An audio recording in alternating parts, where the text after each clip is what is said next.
Okay guys, welcome back. This is my Traxxas M-41 DCB widebody. I've owned this now for about 8 months, something like that. Really happy with it. Does exactly what it should, straight out of the box. Now, as you can see, the graphics on this thing are absolutely stunning. Really is very nice.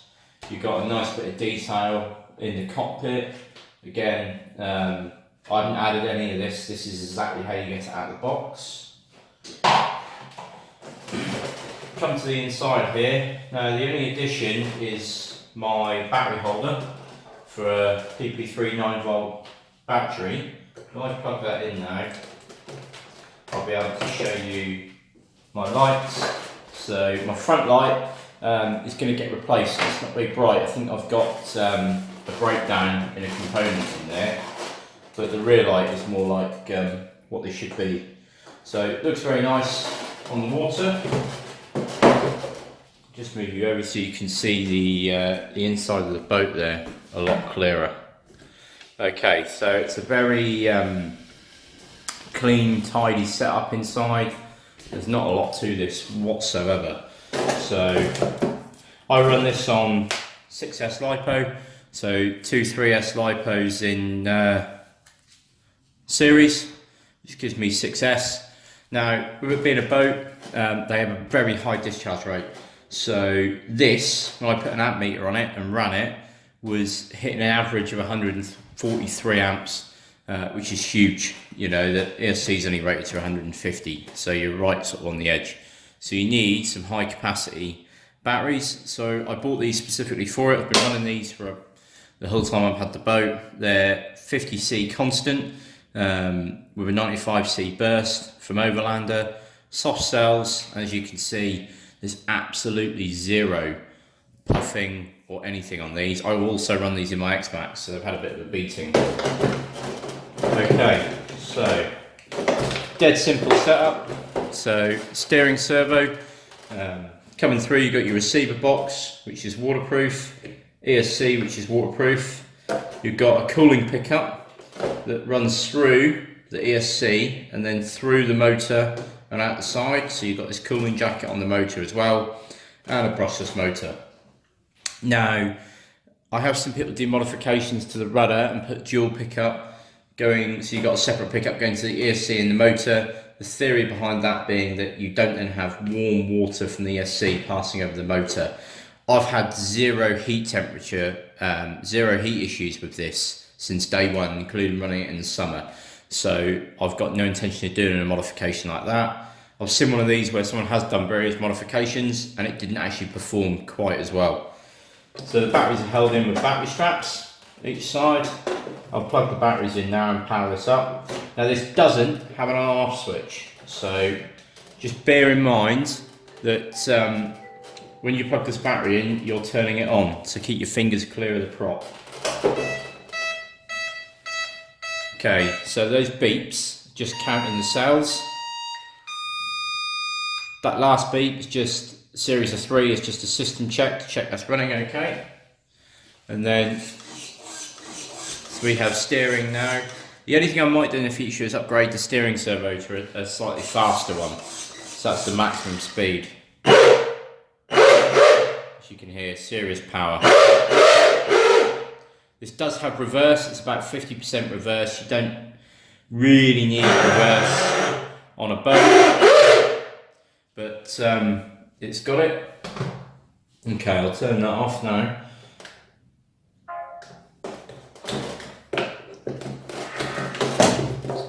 Okay, so that's the basic boat itself. I'll show you, it's got a flexi drive for the hull, and you can just about see there, it's got a plastic prop. Now, I have broken a couple of these.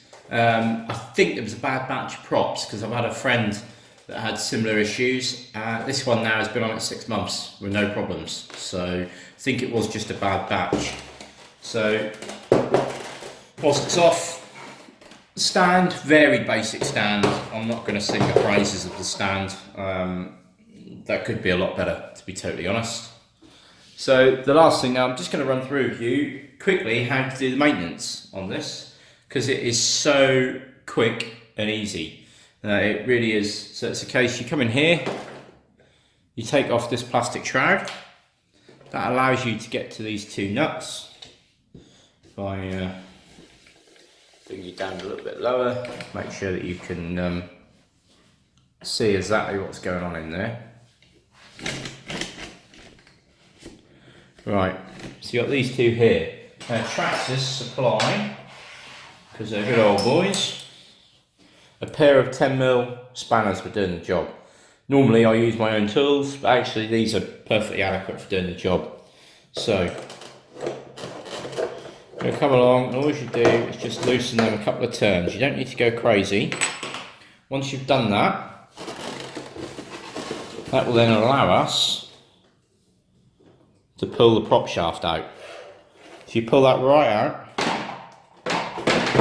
Like I say, that's a flexible drive.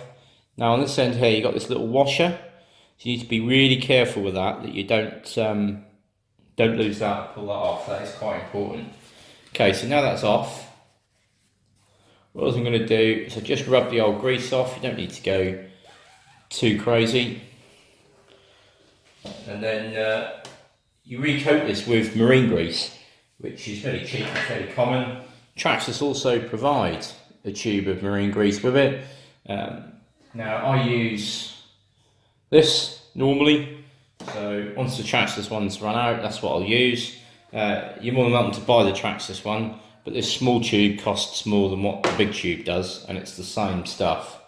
So you know, you just you got to think really what's best value for money. Okay, so I've just run a little bit of grease down the shaft of that.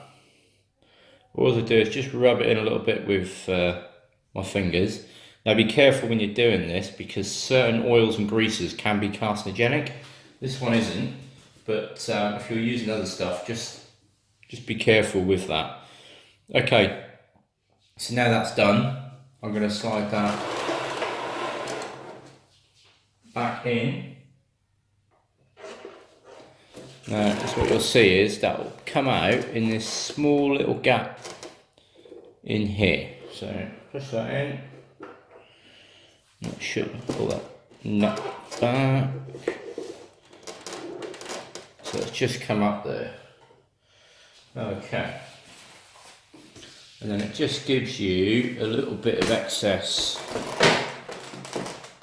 grease around the prop union there. So we can just wipe that off.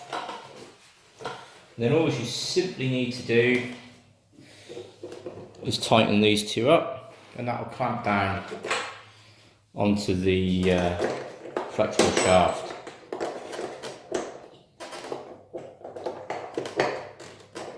And that's it. Put the